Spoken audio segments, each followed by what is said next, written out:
तभी Parvez fake encounter किया गया था पुलिस के द्वारा, और उस चीज को लेकर आज उसमें जो एक दोषी पाया गया है पवन सिंह, और उस चीज को लेकर आज पुलिस ने सुबह ही एक प्रेस रिलीज की। उसमें क्या कुछ जो है जानकारी निकल के सामने आई है। फिलहाल हमारे साथ बातचीत करने के लिए तालिब चौधरी जी है, जो कि सोशल एक्टिविस्ट है और एक खास चेहरा है इस केस को लेकर। इन्होंने तब तक लड़ाई लड़ी और आज भी इनकी लड़ाई जारी है जब तक परवेज को इंसाफ पूरी तरह नहीं मिल जाता। इनसे बातचीत करने की कोशिश करेंगे और जानेंगे कि परवेज अहमद का केस कहां तक पहुंचा और क्या कुछ जो है पूरी बात है। तालिब जी, आपसे जानना चाहेंगे, जिस वक्त ये फेक इनकाउंटर किया गया था काफी हड़बड़ी का माहौल था उस वक्त, और आप उस वक्त बिल्कुल सुर्खियों में थे।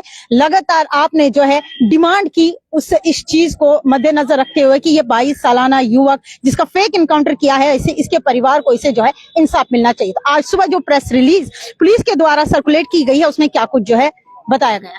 देखिए मैडम, बहुत बहुत शुक्रिया। रात को मैंने एक उड़ती न्यूज देखी और एक छोटा सा न्यूज का वो एक खबर थी कि पवन सिंह को FIR में गिरफ्तार किया गया है, FIR नंबर 153/2025 के तहत। तो रात को मैंने पुलिस डिपार्टमेंट को मुबारकबादी दी।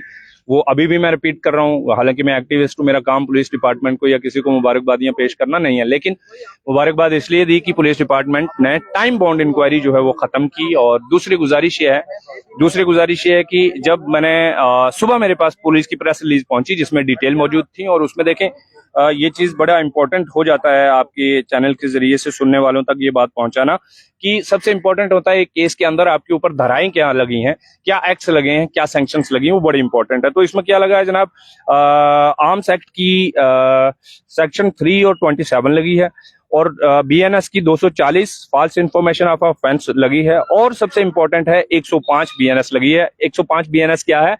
कल्पेबल होमोसाइड, यानी कि आपकी मंशा नहीं थी मर्डर करने की, लेकिन गलती से गोली चल गई। तो एक पुलिस वाला जिसको आपने ट्रेनिंग दी, और बीच में आपने आर्म्स एक्ट जो मैंने बताया 3 और 27, वो भी क्या कहते हैं, वो ये कहते हैं, वो आपने क्या लगाए हुए कि ये जनाब ये इलीगल पोसेशन था इनके पास हथियार का। तो एक पुलिस वाले के पास इलीगली पोसेशन कैसे हो सकता है?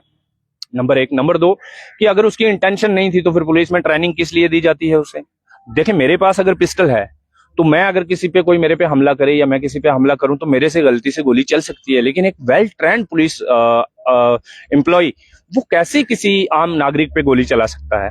नहीं चला सकता। तो पुलिस पार्टी का भी जिक्र देखें, हाँ एग्जैक्टली। और प्रेस रिलीज में दूसरी इंपॉर्टेंट चीज, आपने बिल्कुल सही पॉइंट छेड़ा कि कहा यह गया है कि 240 BNS ये बोलती है कि false information of an offence.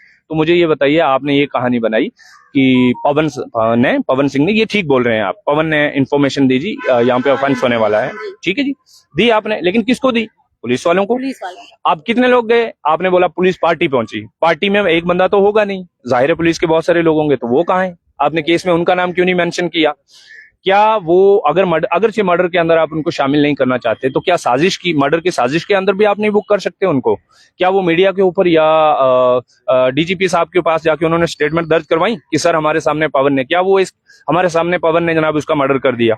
तो अगर उसने स्टेटमेंट जारी की उन्होंने, तो वो आई विटनेस होंगे इस केस के। तो फिर पवन पे 105 तो नहीं लगनी चाहिए, 101 लगनी चाहिए। मर्डर किया तो आपको पता है, आपके पास पुलिस वाले चशमदीद गवाह हैं। अगर वो नहीं है तो फिर इसका मतलब है उन पे आपने केस क्यों नहीं रजिस्टर किया? इसका मतलब है वो शामिल थे। आप दूध के बीच में से, मक्खन के बीच में से बाल निकालने की कोशिश कर रहे हैं। हमारा ये मानना है कि देखें ये अकेला नहीं। सवाल रहेगा मेरा, अगर फॉल इंफॉर्मेशन जो कि पवन सिंह ने दी तो पुलिस ने इस चीज को अच्छी तरह जांचा क्यों नहीं? क्यों पुलिस उनके साथ चली गई? हाँ, ये सारी चीजें बड़ा सवाल है। बिल्कुल बाकी पुलिस वालों को बचाने की कोशिश की जा रही है। एग्जैक्टली। देखें, मेरी एक गुजारिश ये है कि कैसे पॉसिबल है कि फॉल्स इन्फॉर्मेशन भी पवन सिंह दे रहे हैं, पुलिस पार्टी भी पहुंच रही है और पुलिस पार्टी कर भी कुछ नहीं रही, फिर गोली भी पवन सिंह ही मार रहा है। हैरान कुन बात है ना ये। और मतलब आपने पुलिस पार्टी को इन्फॉर्म भी किया, पुलिस पार्टी पहुंच भी आई, लेकिन पुलिस पार्टी चुपचाप मजे से रही। जिस बंदे ने इन्फॉर्मेशन दी वही मर्डर कर रहा है। और बाद में आप केस भी क्या बना रहे हैं कि जनाब नहीं ये मारना नहीं चाह रहा था, गलती से लग गई। क्यों? आप बोल रहे हैं खुद ही किसी ने झूठ बोल दिया। आपकी अगरचे पुलिस पार्टी को पता चल गया ये झूठ बोल रहा है, तो आपने क्यों नहीं रोका उसको मारते हुए गोली? है ना। तो ये बहुत सारे सवालात हैं। अब मेरी गुजारिश ये है, मैं ये मानता हूं कि इस केस के अंदर स्पेशली ये मान रहा हूं DGP साहब बहुत अच्छे हैं, DIG साहब जम्मू, IGP जम्मू जो है बहुत ईमानदार हैं, बहुत प्रोफेशनल ऑफिसर हैं। DIG साहब हैं, SSP जम्मू साहब का जवाब कोई नहीं, बहुत बेहतर लोग हैं, ये प्रोफेशनल पुलिस ऑफिसर्स हैं। लेकिन इसके अंदर मेरी उनसे गुजारिश है कि पर्सनली इंटरवीन करें, और BNS 101 जो है वो लगनी चाहिए, मर्डर का चार्ज बुक होना चाहिए। अदरवाइज सर पुलिस डिपार्टमेंट जो है लाखों रुपए खर्च करके पब्लिक कॉन्टैक्ट प्रोग्राम करवाती है, लोगों के बीच में जाती है, बताती है पुलिस का क्या काम है, आपको क्या करना चाहिए, लेकिन लास्ट में क्या होता है, आप इस केस के अंदर सिर्फ मर्डर का चार्जेस लगाइए, इमीडिएटली लोगों के मासिस के अंदर आपकी वर्दी का यकीन भी बहाल हो जाएगा, डेमोक्रेसी का एतबार भी बहाल होगा, जस्टिस सिस्टम जो हमारा है उसके ऊपर भी कोई लोग सवाल नहीं खड़े करेंगे। और सबसे बड़ी बात है, यहाँ पे वर्दी के मान की बात है, यहाँ पे 2-4 पुलिस वालों को अंदर और उस बंदे पे मर्डर के चार्जेस लगाने की बात नहीं है सर, यहाँ पे पुलिस डिपार्टमेंट के मान की बात है। जिस वक्त ये फेक इनकाउंटर किया गया, ये भी बताया जा रहा था कि ये एक ड्रग पैडलर था। किसने कहा कि ड्रग पैडलर है, उसे गोली मार दो? एग्जैक्टली कानून है। देखिए यहाँ पे ये एक बार नहीं हुआ, इससे पहले भी 2-3 लोगों को इसी तरह से लड़कों को मारा गया।